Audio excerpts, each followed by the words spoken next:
Em sentido geopolítico internacional e mesmo de política doméstica, a estratégia conhecida como Wedge Strategy visa jogar adversários dentro de uma mesma comunidade contra si mesmos, de modo a perpetuar o conflito e impedir que realizem mudanças contra o poder hegemônico estabelecido. Instrumentalizada pelos Estados Unidos pelo ex-conselheiro do Departamento de Estado americano George Kennan, ainda no cenário pós-Segunda Guerra, a estratégia foi amplamente utilizada pelo secretário de Estado americano mais famoso do mundo também, Henry Kissinger, e segue padronizada até os dias atuais, com os Estados Unidos cooptando membros de comunidades islâmicas perseguidas e marginais dentro do cenário geopolítico para deslegitimar países inteiros ou a própria religião islâmica em si dentro de casa. E agora vamos analisar grandes figuras deste meio nos Estados Unidos da história recente. Walid Shoebat é um evangélico palestino, supostamente ex-muçulmano, convertido em 1994, que fez carreira ministrando palestras a bombeiros, policiais e soldados nos Estados Unidos para demonizar a comunidade muçulmana, alegando ser um ex-membro da OLP, Organização para a Libertação da Palestina, dizendo que havia também sido um assaltante árabe de bancos em Israel, mas ficando bastante rico de modo geral, apenas com a demonização da comunidade muçulmana americana e palestina. Segundo o pesquisador Dr. John Andrew Morrow, ele também aponta para o fato de Walid Shoebat ter recebido $5.000 por palestra para supostamente educar as autoridades policiais e a segurança interna nos Estados Unidos sobre a chamada ameaça islâmica. Posteriormente, todavia, a CNN provou que Walid Shoebat era uma fraude, não tendo tido envolvimento com os alegados grupos extremistas, tampouco participando de qualquer assalto a banco, segundo a própria CIA e o governo de Israel. You obviously can see why people are critical of your claims. There's a whole lot of gaps in your story. There's no gaps at all. We don't have a bank bombing.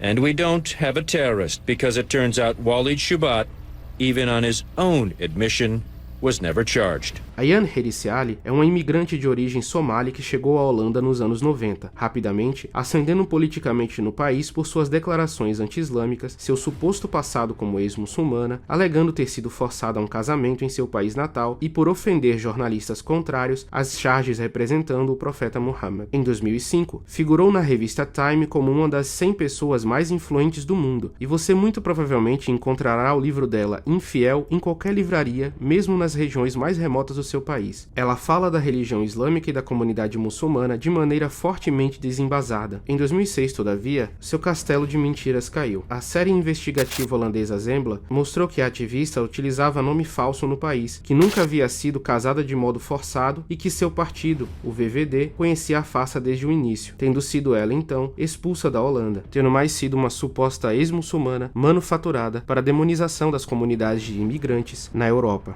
We confronteren Ayaan Hirsi Ali met de feiten. Feiten over haar eigen leven. U heeft gelogen over uw verleden. Ik heb gelogen en ik heb toen in... Maar heeft u dat de VVD verteld toen u bij de VVD kwam? Oh ja. Wafa Sultan, psiquiatra alegadamente ex-muçulmana, vem de uma família de classe média na Síria. Sua tese se centra em descrever uma batalha entre o barbarismo islâmico e a modernidade ocidental. Ela defende que países muçulmanos sejam bombardeados com bombas atômicas, como as de Hiroshima e Nagasaki, nas palestras que dá em igrejas evangélicas e reuniões políticas de direita, nos Estados Unidos, ao mesmo tempo em que professa a perseguição aos muçulmanos dentro de países ocidentais de modo geral, até que eles apostatem e abandonem sua religião. Em suas próprias palavras, ninguém pode ser um verdadeiro muçulmano e um verdadeiro americano ao mesmo tempo. But you need to put pressure on him to do it. And the same kind of pressure you put on Japan, you might need it to be changed. Yes. Eventually the West will need to do it. You have to put huge pressure on him to change Islam. This is the only way. Mesmo com declarações tão polêmicas quanto defender o genocídio em massa de pessoas no Oriente Médio, sua terra natal, ela figurou na lista das 100 pessoas mais influentes da revista Time em 2006. Agora, no contexto do genocídio israelense em Gaza, uma figura proeminente que se tornou muito famosa e recorrente, aparecendo em entrevistas, em podcasts e com seu livro traduzido para o português para defender o que acontece com os palestinos, foi o infame filho do Hamas. Nascido em 1978, Musab Hassan Youssef Youssef foi um militante palestino que, em suas próprias palavras, se tornou espião de Israel em 1997, depois de muitas estadias nas prisões do país. O seu pai, o Sheikh Hassan Youssef, foi um dos fundadores do grupo. O filho do Hamas chegou a ser considerado o informante mais valioso de Israel, já que delatava as lideranças da resistência palestina para que fossem pegas e mortas pelas lideranças sionistas. O filho do Hamas alegou ter se convertido ao cristianismo em 1999. Todavia, o já citado Walid Shoebat, enciumado, o desmentiu no portal Israel National News. Musab não se converteu ao que o Ocidente reconhece como cristianismo, mas um tipo de fé palestina ardente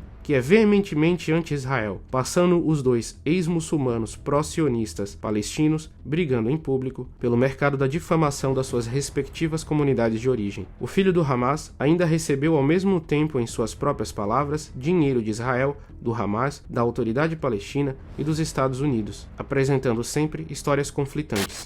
At some point I was paid by the Israeli government, by the US government, by the Palestinian Authority, and by Hamas organization.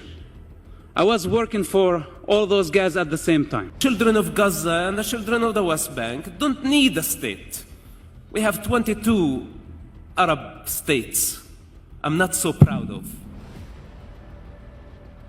Why add another one? We have enough garbage in the Middle East. Parte da tese central de Musab é dizer que a própria religião islâmica é o nazismo. But to tell them no, Islam is a religion of peace,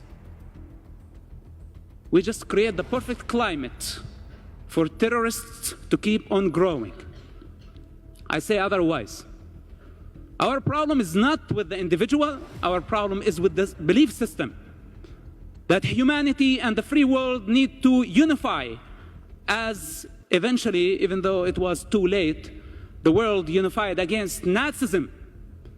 Today, free people need to unify against Islam. No Brasil, por sua vez, vários podcasts vinculados à mídia alternativa e mainstream trouxeram o filho do Hamas para falar em seus espaços, como se fosse uma autoridade geopolítica no que diz respeito aos assuntos, todavia, sem apresentar sua verdadeira história e que, na verdade, se trata de um espião israelense conhecido. Mas por que essas figuras brigam tanto pela atenção de Israel e para terem o monopólio da difamação do Islã? O sentimento anti-islâmico propagado por tais figuras é fundamental para a política externa dos Estados Unidos, e estas estrelas ex-muçulmanas da militância anti-islâmica entram num negócio extremamente lucrativo por fazerem parte do soft power americano de modo global. Segundo a ONG CAIR, de acordo com a pesquisa do CAIR, um número impressionante de 1.096 instituições de caridade financiaram pelo menos 39 grupos da rede de islamofobia entre 2014 e 2016. Essas fundações doaram vários montantes e o fizeram de forma vasta, desde o minúsculo montante de $20 até a espantosa soma de 32,4 milhões de dólares. Os valores, segundo o levantamento do jornal Daily Sabah, são bilionários. Um estudo de 2016 concluiu que esta rede foi financiada por 1.096 instituições de caridade entre 2014 e 2016 através de fundos aconselhados por doadores, dando-lhes acesso a mais de 1,5 bilhões de dólares. Falar mal do Islã em público é uma das formas mais rápidas de ficar rico hoje em dia. História Islâmica com Mansur Peixoto.